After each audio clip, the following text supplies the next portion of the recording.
Imagine walking into a bedroom in the year 1800. You close the door and that might be enough. No little button to press, no lock to twist, no tiny sign that says, "Do not disturb." If someone wanted in, they'd simply knock. Today that feels strangely incomplete. Because when we close a door behind us now, we believe something has happened. The room has become ours, not just physically but socially, psychologically. And one tiny object helped make that feeling normal, the doorknob. It didn't just make doors easier to open. It helped turn an entire home into a collection of personal territories. A bedroom became your room. A bathroom became a place nobody was supposed to follow you into. An office became a space where interruption suddenly needed permission. Eventually, a closed door stopped meaning, "This room is closed." It started meaning, "You are not invited in." So how did a simple piece of hardware quietly teach millions of people that? Think about a modern home. A front door, a bedroom door, a bathroom door, maybe an office door. Every door seems to divide one kind of life from another. Outside from inside. Family from individual. Public from private. But that wasn't always so obvious. For much of history, privacy inside the home was limited by how people actually lived. Families shared rooms. Multiple people often slept in the same space. The idea that every person deserved their own private zone simply wasn't universal yet. And here's the key distinction. A door can block your body without telling everyone else to stay away. Privacy needs more than a wall. It needs a social rule. Over time, homes got better at communicating that rule. And one small piece of the puzzle mattered more than people realized. A handle you could turn. A latch you could control. A door you could close yourself. Early doors were secured in all kinds of ways. Latches, bolts, bars, locks, rings. Many of these existed to protect the whole house from outsiders. That's a very different problem from just wanting 5 minutes alone in your room. The front door was about security. The interior door was slowly becoming about something else. Separation. As manufacturing improved through the 19th century, doorknobs were produced in huge numbers. Dozens of new designs and patents appeared across the US. And suddenly, using a door became incredibly simple. Reach, turn, push, close. That simplicity mattered more than it seems. The easier it became to operate a door, the easier it became to control that boundary yourself. No help needed, no complicated mechanism, your hand was enough. And that small mechanical convenience had a much bigger social consequence. The person inside the room gained real control over who could enter. Here's where it gets interesting. The doorknob didn't invent privacy. People had privacy long before modern knobs, and locks had existed for centuries. So the transformation wasn't, the doorknob invented privacy. That's not quite right. The real shift was subtler. The doorknob made controlling a door feel completely ordinary. And ordinary things are powerful. Once a technology becomes cheap, simple, and familiar, people stop thinking about the technology at all. Nobody thinks, "I will now activate a mechanical boundary." They just think, "I need some privacy." And their hand reaches for the knob without a second thought. That's the quiet revolution. The hardware disappears, but the behavior stays. Picture a family home. A child walks toward a bedroom. The door is closed. The child reaches for the knob, and stops. What? Because everyone in the house understands something without saying it out loud.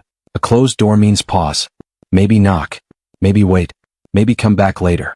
The door became a communication device with no words needed. Open means you can probably enter. Closed means ask first. Locked means absolutely not. 3 physical states, 3 social messages. And suddenly, architecture itself is helping people negotiate relationships. Once people got comfortable separating rooms, something interesting happened. The home stopped feeling like one shared space. It became a map of smaller territories. The kitchen had its purpose. The bedroom had its purpose. The study had its purpose. And the door enforced the difference between them.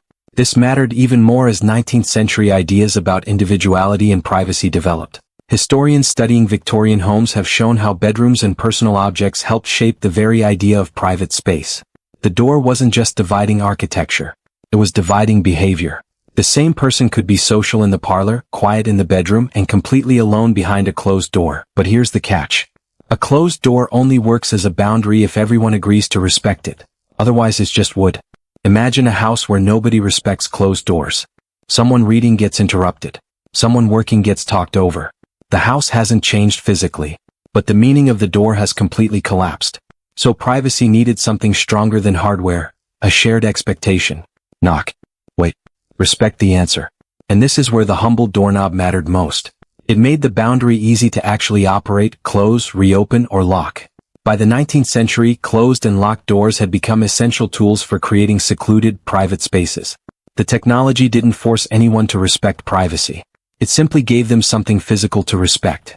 There's another subtle shift here. A traditional lock feels like it belongs to the building. A personal privacy mechanism feels like it belongs to you. You enter the room. You close the door. You turn the knob. Click. Now the boundary is yours. That tiny click carries real information. Someone outside doesn't need to see you to know the room is occupied. This is a real psychological shift. Privacy became less about physically disappearing and more about controlling access.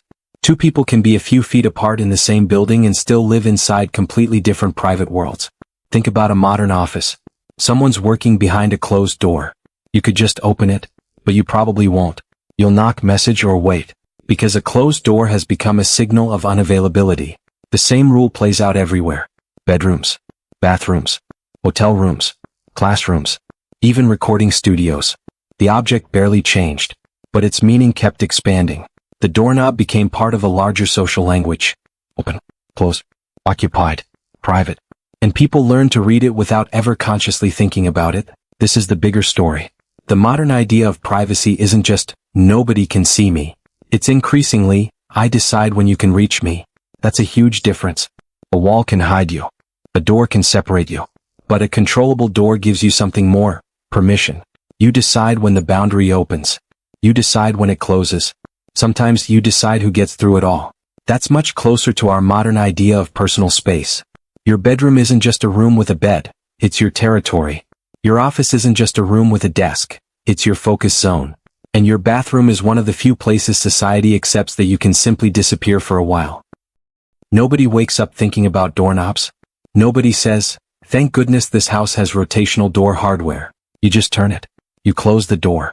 And everyone understands. That's the real power of an ordinary invention. The best technologies eventually become invisible, because the behavior they create starts to feel completely natural. The doorknob didn't single-handedly invent privacy. It didn't transform every household overnight. The real change came from architecture, manufacturing, and shifting family life. But this small mechanism made one thing effortless, controlling a boundary with a single hand. And once people could do that easily, they built entire social rules around it. Knock before entering. Wait outside. Don't interrupt. This room belongs to someone. So the next time you walk into a room and casually turn a doorknob behind you, remember what you're actually doing.